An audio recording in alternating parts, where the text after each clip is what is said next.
guys, meron siyang mga tent, overnight tent. Ayan. Dito na kami sa Century 3 Santipolo. We love Century 3 Highlands. May mga tent siya. Pwede dito matulog, mag-overnight, magpa-picture. Yan, ngayon lang tayo nakaupo. From 1 hour and 20 minutes ngayon lang tayo nakaupo galing sa paglalakbay. Dito po tayo sa Century Highland, Century 3 Highlands. Puro bundok na, maaraw na rin, and pwede na tayo mag picture dito. Diyan ay video pala yun, wait.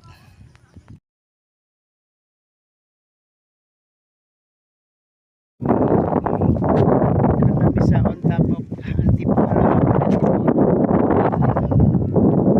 Century 3. I love Century 3. Kita mo po yung tanawin sa iba sa bayan. Para lang silang langgam. Tent nila. Tayo maulit tayo dito.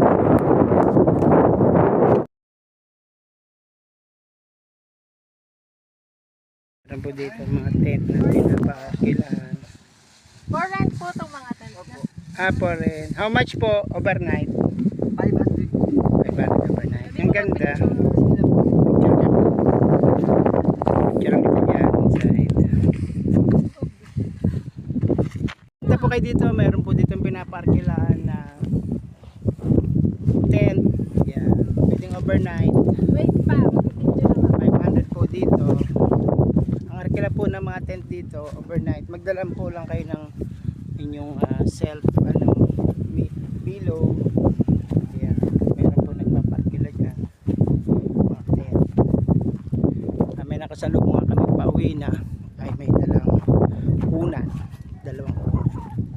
At nag-overnight po sila dito sa tent. Dito may mga bumaharapila po dito. Yan.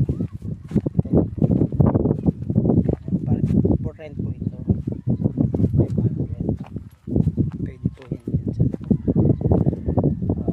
pagaya nito may bintana po siya. Unan din naman siya sa loob. Very cute. Ang maganda po nito nasa sa Century 3 Highlands ng pinatayo na rin po ito sa araw po. May pumunta dito ng maraming estudyante.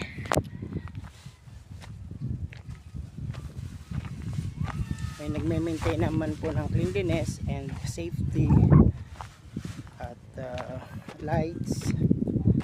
Pwede silang matulog dito yung mga nag-overnight, mga tourist. Okay, yeah.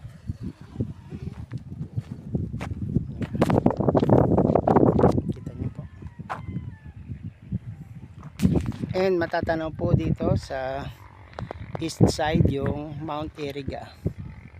Sa west side naman po yung Mount Isarog, and yung pong Mount Mayon ay natabunan ngayon ng mga ulap, kaya wala po tayong napapansin na Mount Mayon. You see, natabunan po siya ng ulap. There. Tok-tok lang po, tsaka ulap ang nakikita. And at the night, pwede rin po kayo dito mag-camping with ihaw-ihaw and may bonfire. Di ba? Maganda po dito. Kasi pwede ka po dito mag-bonfire. Ganda na po. Meron din po ditong tower. Kaya may lakas po signal dito kasi mataas po itong lugar na to. Kung tatanawin niyo po yung pinakakasentrohan ng Baaw, how many feet po yan? Nasa 3,000 feet above sea level.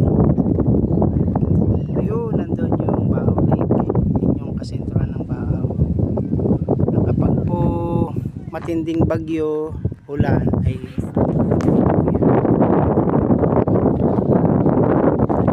sa mama dito sila mama, tsaka si Adam, si Bea, gusto yan matulog dito.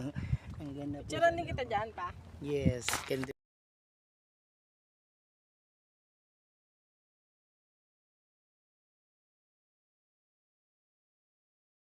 Para po dito sa loob ng tent, mini tent. Kasi po mga hanggang 4 na tao, may libre na po siyang unan.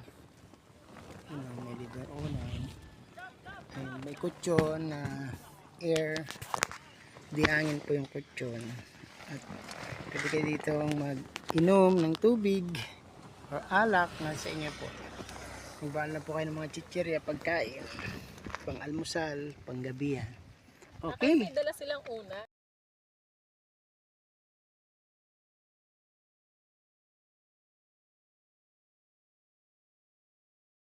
Ito na po yung century tree sa Baaw.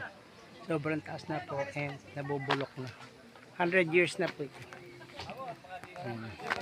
Kita niyo po yan. Century tree na po ito. Kita niyo na po ang century tree. Ganda.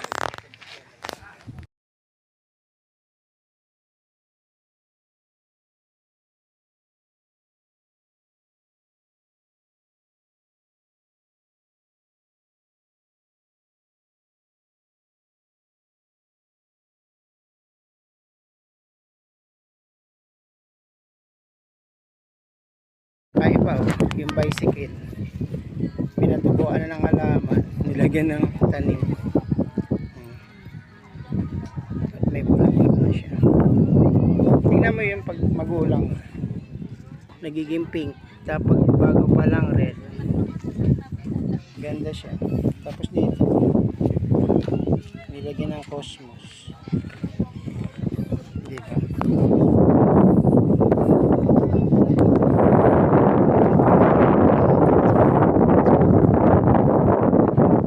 May car parking, car camping.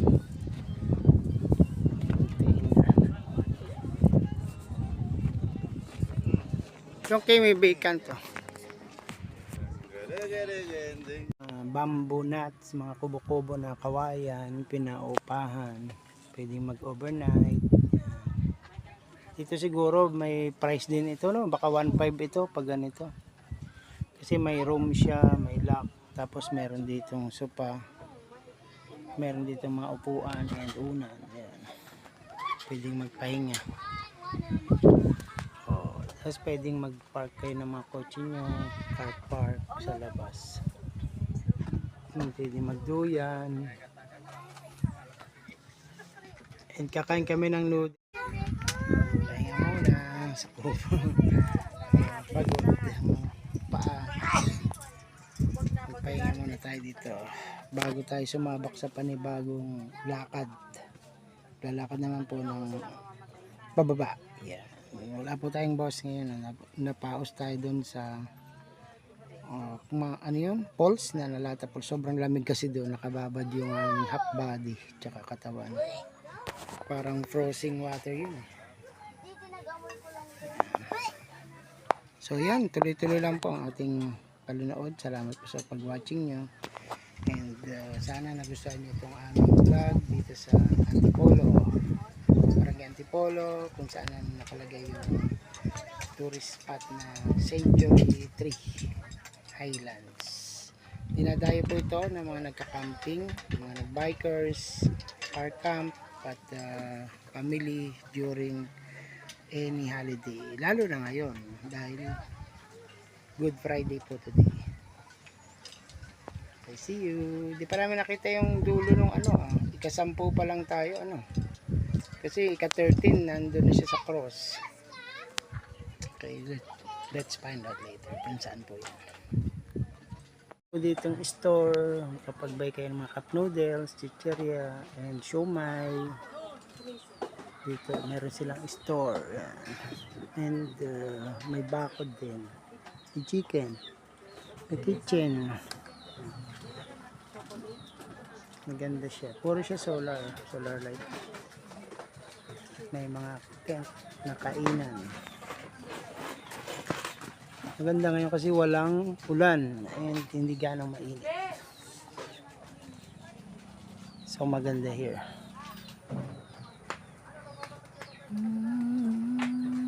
Kami from Antipolo. Yan. Century Tree Highlands. Pababa naman po ito.